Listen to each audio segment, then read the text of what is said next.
भगवान कौन है और उसके अस्तित्व को कैसे स्वीकार करें? भगवान हमारी आस्था का विषय है, या वह सच में इस ब्रह्मांड में रहकर समस्त ऊर्जा का संचालन करता है, या उसने कुछ नियम बना रखे हैं जिससे संसार या ब्रह्मांड चलता है? क्या वो कोई बहुत बड़ा वैज्ञानिक है जो हम सबसे ऊपर है, या वह कोई शक्ति का प्रयोग करके हमें माया जाल में फंसाकर आनंद लेता है? आखिर कौन है वो जिसे हम आजकल भगवान कहते हैं, जिसे पूरी दुनिया के हर धर्म और मजहब में माना जाता है? क्या है उसका अस्तित्व? कैसे उसके अस्तित्व को स्वीकार किया जा सकता है? आइए जानते हैं इस वीडियो के माध्यम से।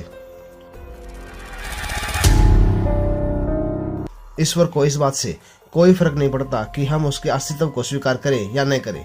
जिस प्रकार हजारों लोग सोते रहते हैं और सूर्य अपने निश्चित समय पर उदय होता है, उसी प्रकार भगवान का अस्तित्व है। जब गुरुत्वाकर्षण के सिद्धांत की खोज नहीं की गई थी, तब भी गुरुत्वाकर्षण का सिद्धांत उतना ही काम करता था जितना कि वह आज करता है। इसी प्रकार ही ईश्वर के सिद्धांत और नियम हम सब के लिए अटल है, चाहे हम उसको माने या न माने। भगवान के अस्तित्व को अनुभव करने का पैमाना हर व्यक्ति के लिए अलग अलग है, क्योंकि मनुष्य कम जानता है। हर मनुष्य अपने चित्त पर पड़े संस्कारों के अनुसार ईश्वर को समझने का और दूसरों को समझाने का प्रयास करता है, किंतु भगवान का मनुष्य के समक्ष व्यक्त होने का केवल एक ही पैमाना है, और वह है उसके बताए हुए नियमों पर चलना, जो उसने वेदों में बताए हैं। जब मनुष्य ईश्वर के सिद्धांतों पर चलता है तो मनुष्य के शुद्ध अंतःकरण में अपने ज्ञान को और अपने अस्तित्व को ईश्वर समाधि की अवस्था में प्रकट करता है। हालांकि यह बात अलग है कि कुछ लोग अपने मनमाने नियम अपनाकर ईश्वर के अस्तित्व को समझने का प्रयास करते हैं और इसे वह श्रद्धा का नाम देते हैं। यहाँ पर ईश्वर के अस्तित्व को साधारण शब्दों में समझाने का प्रयत्न करूंगा। हम अपने आम जीवन में देखते हैं कि एक सुई से लेकर रॉकेट तक हर वस्तु को बनाने वाला कोई न कोई होता है। यह वस्तुएं अपने आप नहीं बनती। यदि कोई इंजीनियर एक कार बनाए तो सबसे पहले वह उस कार का डिजाइन बनाता है। पहले वह फैसला करता है कि कार में कितना बड़ा इंजन होगा, कार में कितने गेट होंगे, कार की हेडलाइट्स का आकार कितना होगा, वह कहाँ फिट होगी, कार में सीटें कितनी होंगी और उसमें गियर कितने होंगे। यह सब सोचने के बाद वह कार का निर्माण करता है। एक छोटी सी कार में हर वस्तु सोच समझकर और व्यवस्थित तरीके से बनाई जाती है। गियर हमारे हाथ के पास होता है, क्लच हमारे पाँव के नीचे और धुआं निकलने के लिए साइलेंसर सबसे पीछे होता है। यह सारी चीजें अपने अपने स्थान पर व्यवस्थित होती है और इस वजह से हम किसी असुविधा के बिना अपनी गाड़ी चला सकते हैं। यदि इस गाड़ी को बनाने वाला नहीं होता और यह अपने आप बन गई होती और धुआं निकालने वाला साइलेंसर गाड़ी के अंदर होता तो हमारी हालत क्या होती? यहाँ पर समझने की केवल इतनी सी बात है कि किसी चीज को बनाने से ज्यादा सबसे बड़ी बात होती है उसका डिजाइन बनाना। इस प्रकार ही इतने बड़े ब्रह्मांड को जिसने बनाया, उसका डिजाइन करके जिसने इसे व्यवस्थित किया, उसे हम ईश्वर कह सकते हैं। पृथ्वी सूर्य के चक्कर लगा रही है। सूर्य अपने निश्चित समय पर उदय होता है। वैज्ञानिकों के अनुसार पृथ्वी अपने अक्ष पर 23.5 डिग्री झुकी हुई है। अगर पृथ्वी इससे कुछ पॉइंट ज्यादा झुकी हुई होती तो शायद पृथ्वी पर हम मानवों का अस्तित्व ही नहीं होता।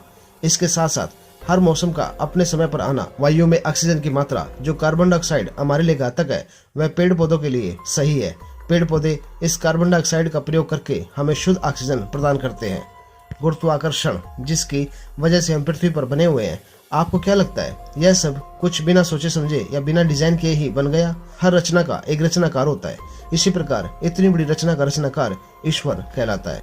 छोटे से मोबाइल को भी डिजाइन करने वाला कोई होता है। उसी प्रकार अपने शरीर को ही देख लो, किस प्रकार मस्तिष्क का निर्माण किया गया है।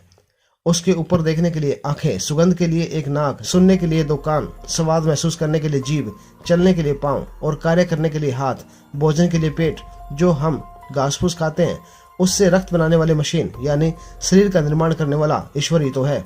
उसका अस्तित्व यह संसार प्रकट कर रहा है। बस देखने के लिए आंखें भर चाहिए। हर नई सुबह उसके अस्तित्व की गवाही देती है। मनुष्य ईश्वर के अस्तित्व पर शक करता है, क्योंकि ईश्वर हमें दिखाई नहीं देता।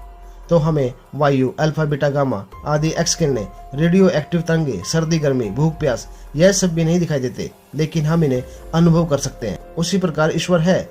ईश्वर अनुभव का विषय है। उसके अस्तित्व को अनुभव किया जा सकता है जिस प्रकार हम इन चीजों को अनुभव करते हैं।